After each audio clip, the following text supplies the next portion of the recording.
Hello friends, आप सबका स्वागत है। और आज की क्लास में हम क्या करेंगे, सीटेट में आए हुए अति महत्वपूर्ण प्रश्न जो कि एग्जाम में आपको देखने को मिलेगा, तो वीडियो को अंत तक देखिएगा। पहला क्वेश्चन क्या कह रहा है? हमसे कह रहा है क्या कि राजमा चावल। देखिए, पहला क्वेश्चन है जिसमें कि हमसे पूछ रहा है कि राजमा चावल और छोले भटूरे किस राज्य के सामान्य लोगों का सर्वप्रिय भोजन है। सामान्य लोग मतलब ना अमीर ना गरीब, नॉर्मल लोग, ठीक है, एवरेज जिसको कहते हैं, तो मिडिल क्लास जिसको कहते हैं, उसका सर्वप्रिय भोजन है। तो आपको एनसीईआरटी के अकॉर्डिंग टिक करना है। अब आप कहोगे कि हम भी छोले भटूरे खाते हैं तो हमारा भी राज्य होना चाहिए। नहीं, एनसीईआरटी के अकॉर्डिंग इसका आंसर क्या है? पंजाब। तो हम आंसर टिक करेंगे पंजाब। आप देखेंगे जहां राजमा चावल और छोला भटूरा, आप फटाक से टिक क्या करेंगे? आप टिक करेंगे पंजाब। अब नेक्स्ट क्वेश्चन देखिए, नेक्स्ट क्वेश्चन क्या कर रहा है हमसे? नेक्स्ट क्वेश्चन कह रहा है कि 26 जनवरी 2001 को भुज में भूकंप के झटके लगे थे। भुज कहाँ है? भुज एक जगह है, कहाँ? गुजरात में है। भुज किस राज्य में स्थित है? भाई साहब, भुज कहाँ स्थित है? गुजरात में। आंसर टिक करके आगे बढ़ते हैं, ठीक है। नेक्स्ट क्वेश्चन देखिए, तीसरा क्वेश्चन क्या कह रहा है? कह रहा है कि नीचे दिए गए किस राज्य के गांव में अधिकांश घर मजबूत बांस के खंभों पर धरती से लगभग 3 से 3.5 मीटर ऊंचे बने पाए जाते हैं। इन घरों की छतें ढालू और फर्श और दीवारें लकड़ी की बनी होती है। ऐसा कौन सा राज्य है जहाँ पे घर जो है 3 से 3.5 मीटर ऊंचे बनाए जाते हैं, बने पाए जाते हैं, और छत कैसा होता है? छतें ढालू होती है, और फर्श और दीवार किसका बना हुआ होता है? लकड़ी का बना हुआ होता है। मैं गया हुआ हूँ, तो वहाँ पे मैंने देखा, असम जब मैं गया था तो असम में देखा क्या कि वहाँ पे लोग बांस पे घर बनाते हैं, क्योंकि वहाँ पे पता है बारिश बहुत ज़्यादा होती है, तो इसलिए उसको इतनी ऊंचाई पे बनाया जाता है। इसका आंसर क्या हो जाएगा? इसका आंसर हो जाएगा असम दोस्तों, ठीक है। नेक्स्ट क्वेश्चन पे चलते हैं। ये देखिए, ये क्वेश्चन बेहद आसान है, बस जुड़े रहिए। देखिए, कह रहा है नई दिल्ली रेलवे स्टेशन और कानपुर रेलवे स्टेशन के बीच की दूरी कितना है? 432 किलोमीटर। हमको पता है कि डी कितना हो गया मेरा? डी बराबर 432 किलोमीटर हो गया। कोई ट्रेन है जो 16 दिसंबर 2021 को 9:45 में चल देती है, कानपुर से। कहाँ से? कानपुर से प्रस्थान करके नई दिल्ली की ओर चल देती है, और नई दिल्ली को कब पहुँचती है? 17 दिसंबर 2021 को, यानी उसी साल पहुँचती है। एक दिन में ही पहुंच जाती है। 16 को चला, 16 दिसंबर को, और पहुंचा कब? 17 दिसंबर को पहुंचा। 17 दिसंबर को कितना बजे पहुंचा? 5:45 पे। देखिए, हमसे क्या पूछा है? हमसे पूछा कि ट्रेन की औसत चाल बताइए। तो चाल बराबर क्या होता है? चलिए इसका हम सॉल्यूशन देखते हैं, ठीक है। क्वेश्चन समझ में आ गया? चलिए सॉल्यूशन पे चलते हैं डायरेक्ट। सॉल्यूशन देखिएगा। कानपुर से गाड़ी चली नई दिल्ली को, और क्या कहते हैं कि कितने बजे चली? 9:45 पे पहुंची, 5:45 पे। ये देखिए, ये 9:45 जो है ना, ये क्या है? शाम का है। ट्रेन का टाइम इसी तरह से होता है, 12 के बाद 13 होता है, 14 होता है, 15 होता है, ठीक है। तो ये क्या है? शाम का है। 21 है तो 21:45, यानी कि रात का 9:45 बज रहा है। यानी कहने का मतलब क्या है कि 16 तारीख को कितना टाइम बच गया होगा? देखिए, तो अगर हम देखते हैं 16 तारीख का बाद, तो ये जो 16 दिसंबर 2021 है, उस दिन का कितना टाइम बचा हुआ है? एक तो 45 मिनट में 15 मिनट बचा हुआ है। देखिए, तो 9-10 बजने में कितना मिनट बचा हुआ है? 15 मिनट। तो 15 मिनट बचा हुआ है उस दिन का। और जब 10 बज जाएगा तो 2 घंटा और बचा हुआ है, रात के 2 घंटे और बचे हुए हैं। तो कुल मिला के कितने घंटे बचे हुए हैं? 2 घंटा और 12 मिनट बचे हुए हैं 16 दिसंबर के, ठीक है। इतना दूरी ट्रेन को 16 दिसंबर को तय करना पड़ा। अब आ जाते हैं हम रात को, कहाँ आ गए हम? 17 दिसंबर पे आ गए। 17 दिसंबर को हम कितना ट्रेवल किए हैं? 5 घंटा 45 मिनट। तो टोटल टाइम मेरा क्या हो जाएगा दोस्त? टोटल टाइम देखिए, टोटल टाइम सिंपली क्या हो जाएगा? ये देखिए, 5 आवर 45 मिनट तो ये वाला हो गया, और ये वाला टाइम हो गया मेरा जो कि हम 16 तारीख को चले थे, तो वो टाइम भी यहाँ पे लिख दिए। दोनों को जोड़े तो क्या आ गया? 7 घंटा 60 मिनट आया। 60 मिनट बराबर क्या होता है? 1 घंटा होता है। यानी ये 60 मिनट इसमें जोड़ देंगे तो 7 क्या हो जाएगा? 8 आवर। टोटल कितना घंटा गाड़ी चली? 8 घंटा गाड़ी चली। अब हमको पता है फॉर्मूला, हमको फॉर्मूला क्या पता है? सिंपल सा, हमको पता है स्पीड बराबर क्या होता है? डिस्टेंस बट्टा टाइम। हमसे पूछा है स्पीड, हमको पता है स्पीड बराबर डिस्टेंस बट्टा टाइम होता है। तो टोटल डिस्टेंस क्या हो गया? 432 हो गया, देख रहे हैं 432 है।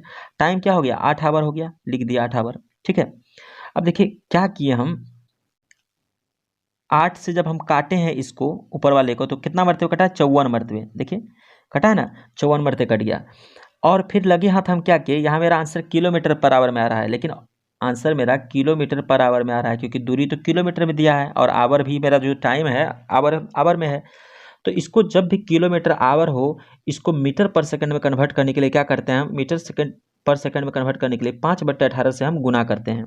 ठीक है, कन्फ्यूजन हो कि 18/5 से गुना करेंगे कि 5/18 से गुना करेंगे, तो हम मीटर पर सेकंड में कन्वर्ट करने के लिए मीटर पर सेकंड छोटा हो गया, तो हम ऊपर क्या रखेंगे, छोटा वाला को रखेंगे, यानी कि 5/18 से करेंगे। ये एक ट्रिक बता दिए याद रखने के लिए। अब इससे क्या हुआ, ये वाला 18 से ये 54 कट गया 3 मरतबे। ठीक है, 3 मरतबे कट गया और बचा क्या, यहाँ 5 यहाँ 3, 5 या 15, तो 15 मीटर पर सेकंड इसका राइट आंसर हो गया। Option D will be our correct answer. I hope कि आप लोग को समझ में आया होगा। चलते हैं नेक्स्ट क्वेश्चन में क्या कह रहा है।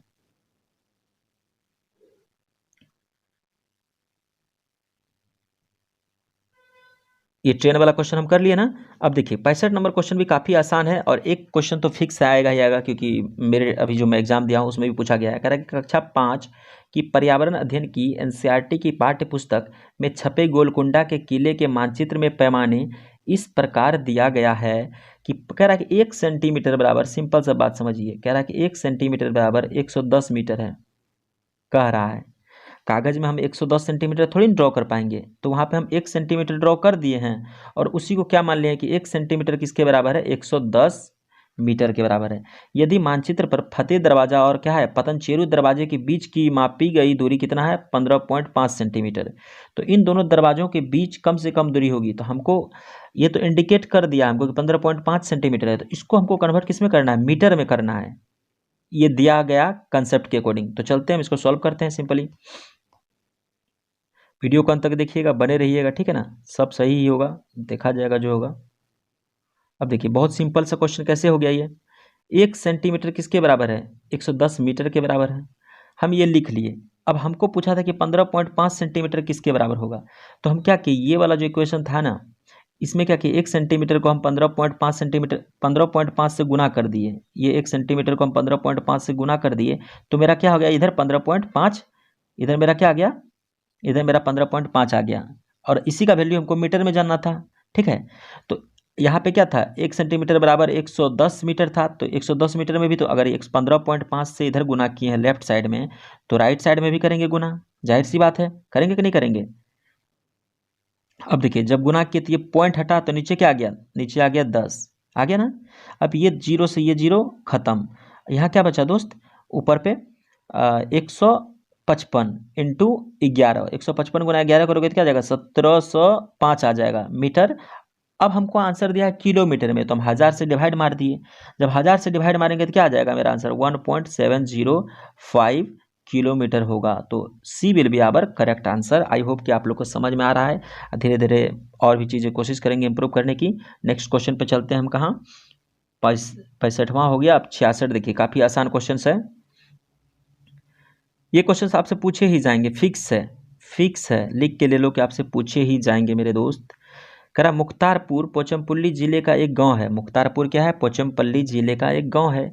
इस जिले के ज़्यादातर परिवार बुनकर हैं। यहाँ पे लोग क्या है, बुनते हैं स्वेटर वगैरह, और उनके द्वारा बुने गए कपड़ों को पोचमपल्ली कहते हैं। यह जिला किस राज्य का भाग है। देखिए बहुत सारे लोग कहेंगे ये आंध्र प्रदेश का, नहीं दोस्त, ये क्या है, तेलंगाना का है। ठीक है, आंसर क्या टिक करोगे आप, तेलंगाना टिक करोगे। नेक्स्ट क्वेश्चन पे चलते हैं बिना देर किए।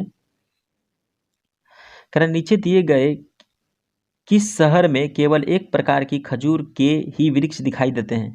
एक प्रकार के खजूर के वृक्ष कहाँ दिखाई देते हैं भाई, अबू धाबी में, अबू धाबी में। ठीक है, ये सब फैक्चुअल क्वेश्चन, इसको ध्यान में रखना होगा। अब देखिए ये 68वां क्वेश्चन क्या करा कि भोपाल गांधीनगर के ठीक पूर्व में है तथा बेंगलुरु भोपाल के ठीक दक्षिण में है। बेंगलुरु के सापेक्ष गांधीनगर की दिशा होगी। देखिए ऐसे क्वेश्चंस को एक तो मैप याद है तो आसानी से कर सकते हैं, लेकिन कि ये फैक्चुअल क्वेश्चन हो गया। कैसे, अगर हमको कुछ नहीं भी याद है तो हम मैथ से रीजनिंग लगा के इसको हम सॉल्व कर सकते हैं। देखिए कैसे कर सकते हैं सॉल्व, ध्यान से देखिएगा।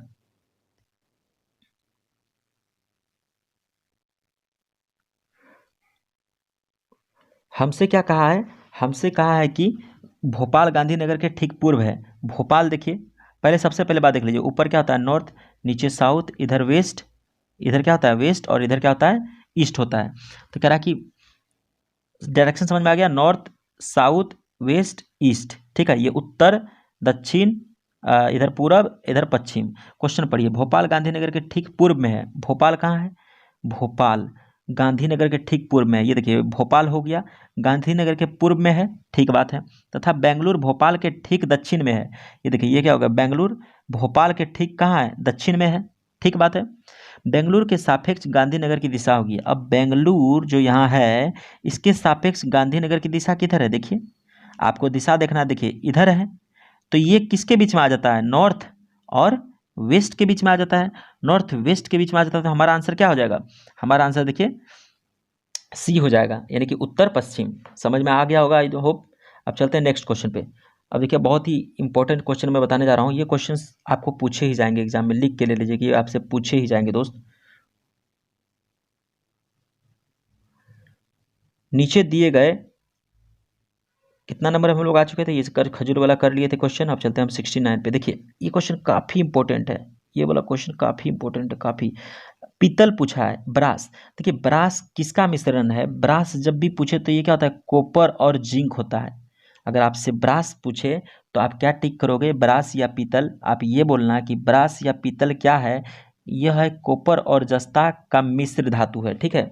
लेकिन अभी नोट कीजिए, अगर आपसे ये पूछ दे कि ब्रास की जगह में अगर आपसे पूछ दे कि ब्रॉन्ज पूछ दे तो क्या हो जाएगा? कॉपर टिन, ठीक है। ब्रॉन्ज क्या हो जाएगा? Copper tin. ब्रास पूछे तो क्या हो जाएगा? कॉपर जिंक हो जाएगा, कॉपर और जस्ता, जो कि ये क्वेश्चन में पूछ रखा है। लेकिन एक क्वेश्चन मैं एडिशनल नोट करवा रहा हूँ आपसे। अगर आपसे पूछे ब्रॉन्ज, ब्रॉन्ज क्या होता है? कॉपर और टीन का समांगी मिश्रण है, ठीक है, ये ब्रॉन्ज, BRONZE। ये इसका आंसर पूछे तो आपका आंसर क्या हो जाएगा? यह कॉपर और टीन का समांगी मिश्रण है। लेकिन हमको यहाँ पे कौन सा क्वेश्चन पूछा है? हमसे पूछा है ब्रास, तो इसका आंसर क्या हो जाएगा? यह कॉपर और जस्ता का मिश्र धातु। Answer C will be our correct answer. चलते हैं नेक्स्ट क्वेश्चन पे। हमारे देश में एक ऐसा राज्य है जहाँ के लोग, देखिए जैसे नारियल दिखे और टेपियोका दिखे, तो हम क्या करेंगे? आप चाहो तो बिना क्वेश्चन को पढ़े टाइम सेव कर सकते हो और क्वेश्चन टिक कर सकते हो। केरला, केरल में क्या है? नारियल और टेपियोका, जैसे सुने कि समझ लेना कि केरल इसका आंसर होगा, को अपने घर के आंगन में उगाते हैं और इन दोनों का उपयोग करके अपना स्वादिष्ट भोजन तैयार करते हैं। कौन सा राज्य है? ये राज्य है केरल, ठीक है। आंसर बी सही है।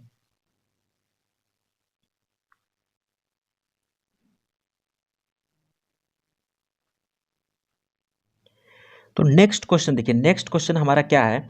नेक्स्ट क्वेश्चन 71वां क्वेश्चन देखिए, कह रहा है कि चांगपा आदिवासी लोग जो पर्वत पर रहते हैं, कहाँ रहते हैं? पर्वत पे रहते हैं। ये बड़े तिकोनी आकृति टेंटों का उपयोग रहने के लिए करते हैं, ठीक है, जो उन्हें अत्यधिक ठंड से बचाते हैं। इन टेंटों का डिज़ाइन होता है, देखो इसका डिज़ाइन जो है ना दोस्त, ये 1000 साल पुराना होता है। ये देखिए गलत लिखा हुआ है यहाँ, एक जीरो और लगा दीजिए, एक लड्डू और, तो कितना हो जाएगा? 1000 वर्ष पुराना होता है, ठीक है। चांगपा आदिवासी लोग जो टेंट यूज करते हैं उनका जो डिज़ाइन है कितना पुराना है? तो 1000 वर्ष पुराना है। इसका आंसर क्या हो जाएगा? सी आंसर हो जाएगा। बिना देर के चलते हैं हम कहाँ? नेक्स्ट क्वेश्चन पे।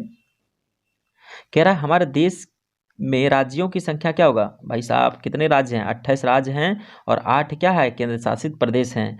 अगर आपको कौन सा राज्य कहाँ है, कौन सा केंद्र शासित प्रदेश कहाँ है, अगर आपने नहीं देखा ये वीडियो, तो क्या है ना, डिस्क्रिप्शन में मैं कमेंट बॉक्स में अटैच कर दूंगा, पिन कर दूंगा, आप जाकर देख लेना, आपको सारा याद हो जाएगा। मैंने ट्रिक में 10 मिनट में बता रखा है।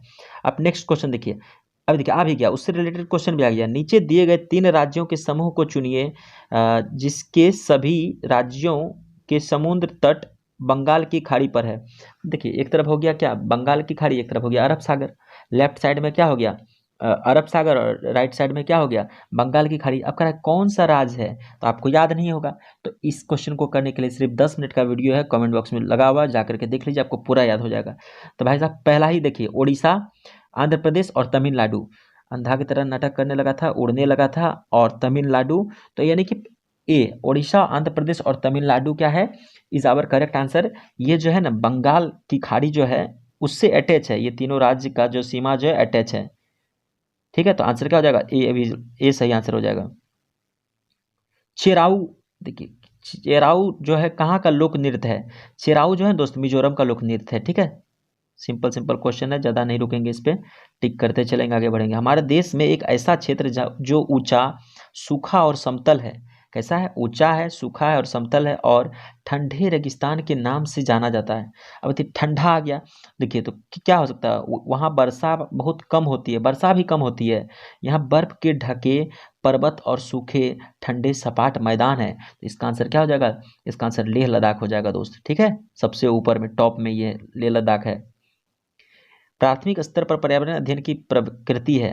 पर्यावरण जो हम अध्ययन करते हैं उसकी प्रकृति कैसा है, एकीकृत है।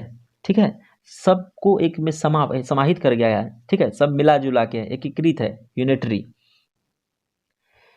77 में क्या कह रहा है, 77 को ध्यान से देखिएगा।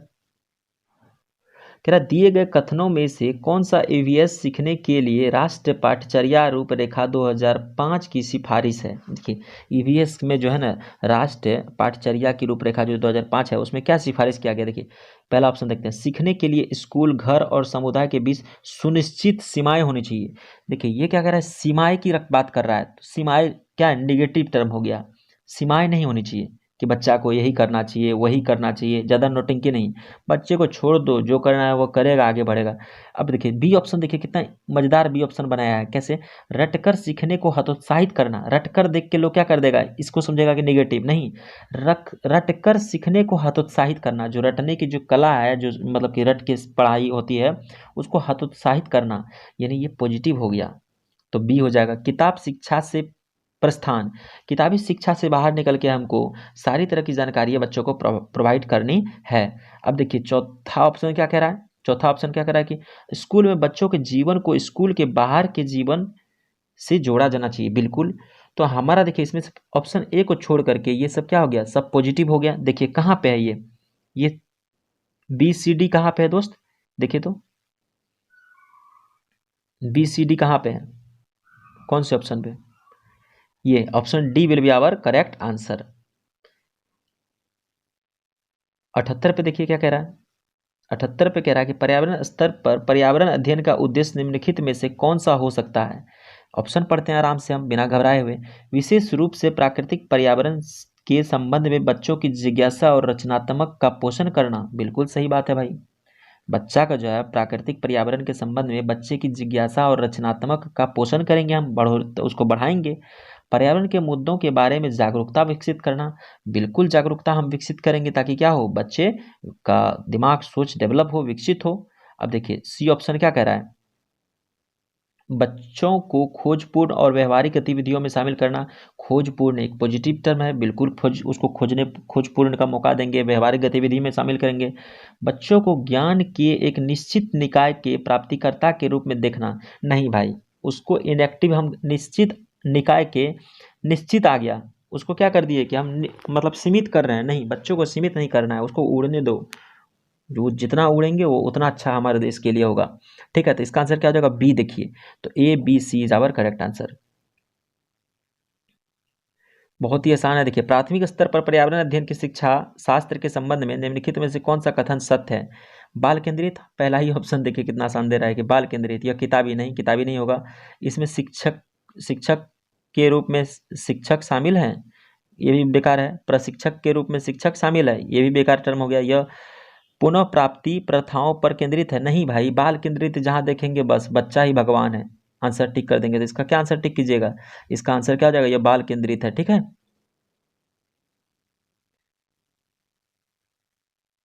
प्राथमिक स्तर पर ईवीएस की सीखने सिखाने की प्रक्रिया शिक्षकों के लिए चुनौतीपूर्ण है।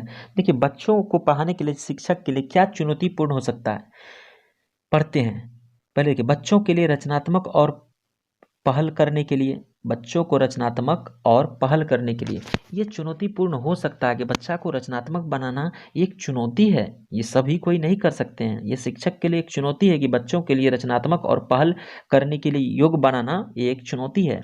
बच्चों द्वारा रट कर सीखने, ये कोई बड़ी बात नहीं है, बच्चों द्वारा रट के सीखे ना सीखे वो कोई बड़ी बात नहीं है, लेकिन रचनात्मक बनाना एक चुनौती है साहब।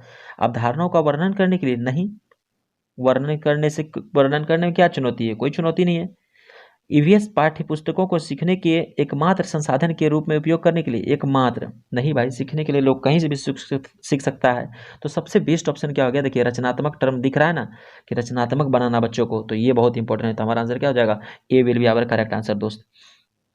81 देखिए क्या कह रहा है, 81 कारक निम्नलिखित में से कौन सी ईवीएस सीखने की अधिकतम सुविधा प्रदान करता है? संदर्भ बुक कौन सा करेगा, आप ही बताइए। इसका 81 का क्या हो सकता है? पाठ्य पुस्तक, परीक्षा विवरण, नहीं भाई। कहानी बच्चों को सुनाइए ना, देखिए ना बैठ के कहानियाँ और आख्यान बच्चे सुनेंगे बैठ के, तो हमारा आंसर बी हो जाएगा। उनको समझ भी आएगा, उसको मजा भी आएगा। 82 देखिए, 82 में क्या करें, निम्न में से कौन प्राथमिक स्तर पर पर्यावरण अध्ययन के पाठ्य क्रम का विषय है? पर्यावरण अध्ययन जो हम करते हैं प्राथमिक स्तर पे, उसका पर्यावरण अध्ययन के पाठ्यक्रम का विषय कौन हो जाएगा? परिवार एवं दोस्त हो जाएगा दोस्त। जल संरक्षण नहीं, हाँ ये भी है, लेकिन हमसे क्या पूछा है वो? हमसे वो पूछ रहा है क्या? प्राथमिक स्तर पर पर्यावरण अध्ययन के प्राथमिक स्तर का, तो पर्यावरण परिवार और दोस्त हो जाएगा दोस्त, ठीक है। वहाँ पे हमको ज़्यादा परिवार और दोस्त के बारे में पढ़ना होता है। इसका आंसर क्या हो जाएगा? ए हो जाएगा। आई होप कि आप लोग को मज़ा आ रहा होगा, मेरे साथ बने रहिएगा।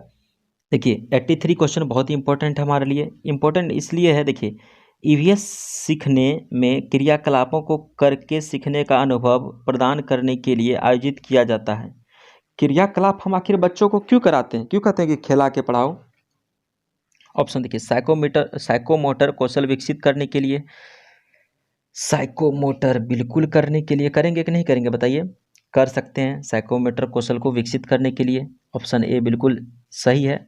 जोड़ तोड़ कौशल विकसित करने के लिए बिल्कुल उसको मौका देंगे, क्योंकि वो क्या है, एक लिटिल साइंटिस्ट है। करके सीखने के लिए बिल्कुल। याद करने की क्षमता विकसित करने के लिए ना भाई, याद कोई बेकार चीज़ है, ठीक है। तो ए बी सी, कहाँ पे ए बी सी है? ए बी सी देखिए कौन सा ऑप्शन में, option A will be our correct answer. ये इतना बता रहे हैं इसलिए इतना टाइम लग रहा है, नहीं तो ये तो तुरंत तुरंत होते चला जाता। बच्चों को ईवीएस सीखने की सार्थक सीख दी जा सकती है यदि गतिविधियां आयोजित की जाए। कैसे आप बच्चों को सीख दे सकते हो बताओ? यदि गतिविधियां आयोजित की जाए। दूसरा क्या, गतिविधियों के बाद चर्चा आयोजित की जाए। और तीसरा क्या है, शिक्षक द्वारा बच्चे के स्थानिक संदर्भों के अनुसार गतिविधियां संचालित की जाती है। बच्चों द्वारा डिजाइन किए गए समूह कार्यों को शिक्षक द्वारा बढ़ावा दिया जाता है। देखिए डी ऑप्शन भी ठीक है, सी भी सही है, बी भी सही है, ए भी सही है। लेकिन आप जब देखोगे ए ऑप्शन को बी में समाहित कर लिया गया है, गतिविधियां आयोजित की जाती है। उस यहाँ पे बी में क्या वाला, गतिविधियों के बाद चर्चा आयोजित की जाती है, यानी कि गतिविधि भी हो गया और चर्चा भी हो गया। तो इसमें से बेस्ट क्या हो जाएगा, देखते हैं। 20 यहाँ देखिए ऑप्शन से हम उठाएंगे, देखिए कौन सा बेस्ट हो जाएगा? बी सी डी, क्योंकि ए वाला जो था ना बी में क्या था, समाहित था, तो आंसर क्या हो जाएगा? बी सी डी हो जाएगा, ठीक है। नेक्स्ट चलते हैं। पौधे विषय के मुद्दे बच्चों के लिए सार्थक हो सकते हैं यदि बच्चों को थीम आधारित वर्कशीट दी जाती है। थीम आधारित वर्कशीट दी जाती है। फिर क्या पूछ रहा है आपसे, कह रहा है कि क्षेत्र भ्रमण मुद्दे के इर्द गिर्द आयोजित किए जाते हैं। क्षेत्र भ्रमण मुद्दों के इर्द गिर्द आयोजित किए जाते हैं। शिक्षकों द्वारा प्रदर्शन दिए जाते हैं। ये देखिए प्रदर्शन वाली बात, शिक्षकों द्वारा, शिक्षक देंगे तो शिक्षक न सीखेंगे। बच्चों के लिए क्या हुआ, आमंत्रित व्याख्यानों के बाद सामूहिक कार्यों का आयोजन किया जाता है। व्याख्यान देने से अच्छा है बच्चा को लेकर जाइए ट्रिप पे, इसलिए देखते हैं सरकारी स्कूल हो प्राइवेट हो, उसको कहाँ ले जाता है, आसपास घूमने के लिए ले जाया जाता है। तो हमारा आंसर क्या हो जाएगा? बी, क्षेत्र भ्रमण मुद्दों के इर्द गिर्द आयोजित किए जाते हैं, ठीक है। अगर मुद्दों के इर्द गिर्द अगर हम क्षेत्र भ्रमण का आयोजन करें तो बच्चों को जरूर है कि सीखने के लिए मिलेगा, फिर वो चाहे पौधों के विषय में हो, चाहे सामाजिक हो, चाहे कुछ भी हो, सब कुछ सीखने के लिए मिलेगा उसको। ईवीएस पाठ्य पुस्तक के अलावा निम्नलिखित में से कौन ईवीएस सीखने के लिए अधिकतम उपयोगी संसाधन हो सकता है? समाचार पत्र भाई हो सकता है, सर्वेक्षण हो सकता है, बिल्कुल हो सकता है, समुदाय के सदस्य बिल्कुल हो सकता है। ये ट्विटर वीटर जो है ना उतना इफेक्टिव नहीं रहता है भाई, किसको पता है ट्विटर क्या होता है? हमको खुद पता नहीं है, क्या आपको पता है? बताइए कमेंट बॉक्स में, ठीक है। तो देखिए ए बी और डी कहाँ पे है, A B D, A B D, option A जो है ना वही हमारा क्या हो जाएगा, हमारा राइट आंसर हो जाएगा, ऑप्शन ए। भोजन थीम के संबंधित सामाजिक सांस्कृतिक मुद्दों को प्रभावी ढंग से सीखा जा सकता है। भोजन थीम से संबंधित क्या है, सांस्कृतिक मुद्दों को प्रभावी ढंग से सीखा जा सकता है समुदाय के सदस्यों के माध्यम से, यदि सर्वेक्षण किया जाता है। और क्या बोल रहा है, यदि सर्वेक्षण किया जाता है, यदि क्षेत्र भ्रमण के माध्यम से, दिए गए नारों के माध्यम से। भाई नारे वारे देने से कुछ नहीं होगा, नारे देने से कुछ नहीं हो सकता है। समुदाय के सदस्य के माध्यम से बिल्कुल हो सकता है। सर्वेक्षण करे तो बिल्कुल हो सकता है, भोजन थीम के बारे में पता चलेगा। क्षेत्र भ्रमण करे तो भी पता चल सकता है। ये नारे देने से पेट नहीं चलने वाला है भाई, ठीक है। तो देखते हैं कि कौन सा ऑप्शन हो सकता है। डी देखिएगा, डी जिसमें नहीं होगा वही हमारा सही आंसर हो जाएगा। तो हमारा आंसर क्या है? ए। देखिए ए में ही देख रहे हैं कि डी नहीं है, इसमें डी है तो ये खत्म, ये नहीं होगा, ये नहीं होगा, ये नहीं होगा, तो क्या हो जाएगा? A will be our correct answer. 88। देखिए अब बहुत ही कम क्वेश्चन बचा है, बने रहिएगा लास्ट तक। देखिए ईवीएस सीखने के समूह कार्यों को बढ़ावा दिया जाता है। ईवीएस सीखने के दौरान समूह कार्य को कैसे बढ़ावा दिया जा सकता है? सबसे उपयुक्त क्या हो सकता है? वे सहपाठी अधिगम को बढ़ावा देता है, बिल्कुल सही बात है। सहपाठी अधिगम को बढ़ावा देता है, बिल्कुल सही बात है या नहीं, ये बताइएगा। अब देखिए कह रहा कि वे बच्चों के बीच सामाजिक संपर्क में सुधार करते हैं, बिल्कुल। ईवीएस को पढ़ने के बाद हमें आपस में क्या होता है? सहमति मिलती है, हम आपस में बातचीत करते हैं, सामाजिक सुधार होता है, सामाजिक संपर्क बढ़ता है, बच्चों के बीच सहयोग को, हाँ सहयोग भी बढ़ता है। हम बच्चों क्या करते हैं? एक दूसरे का सहयोग करते हैं। ईवीएस सीखने के लिए एकमात्र प्रभावी रणनीति है? नहीं भाई, सीखने के लिए हम किसी भी तरीके से सीख सकते हैं, जरूरी थोड़ी है ना ईवीएस से सीखा जाए। तो एकमात्र वाला वर्ड जहाँ आ जाए क्या हो जाएगा? नेगेटिव हो जाएगा। तो डी देखिए, डी जिसमें है उसको हटाइए। डी किस में है? ये कर चुके थे हम, फिर कर लिए, कोई बात नहीं। ए बी सी क्या हो जाएगा? हमारा आंसर हो जाएगा। 89 देखिए बहुत आसान क्वेश्चन है। आकलन में स्व आकलन, स्व आकलन क्या होता है? खुद का आकलन। खुद का आकलन हम कब करते हैं? जब हम सीखने को क्या करते हैं? सीखने के लिए आकलन नहीं, तो ये क्या हो जाएगा? लर्निंग ऑफ, ठीक है। और ये क्या हो जाएगा कि सीखने के रूप में आकलन, ठीक है। सीखने के आकलन, स्व आकलन क्या होता है? सीखने के लिए जो हम करते हैं आकलन, वो क्या होता है? सीखने के रूप में आकलन ही हमारा क्या हो जाएगा? इसका आंसर हो जाएगा, यानी कि सी हो जाएगा। अब चलते हैं कहाँ? लास्ट क्वेश्चन है ये। देखिए लास्ट क्वेश्चन में बने रहिएगा क्या कह रहा है। शिक्षक की डायरी में दर्ज जानकारी का उपयोग शिक्षक द्वारा किया जाता है शिक्षण अधिगम रणनीति की समीक्षा और संशोधन के लिए, बिल्कुल संशोधन के लिए किया जाता है, उसका समीक्षा करने के लिए किया जाता है, बच्चे के सीखने की प्रगति रिपोर्ट विकसित करने के लिए। ठीक है, बट उतना ठीक नहीं है जितना कि ये ऑप्शन मुझे लग रहा है। बच्चों के सीखने के लिए, साक्ष्य दर्ज करने के लिए, कोई साक्ष्य वाली बात नहीं है। स्कूल का रिकॉर्ड रखने के लिए, ये सब उतना इफेक्टिव नहीं है। तो क्या हो जाएगा? 90 का क्या हो जाएगा? शिक्षण अधिगम रणनीतियों की समीक्षा और संशोधन के लिए, ठीक है। आई होप कि आप लोग को वीडियो समझ में आया होगा दोस्तों। अगर कोई सजेशन देना हो तो आप कमेंट बॉक्स में बता सकते हैं। Thank you.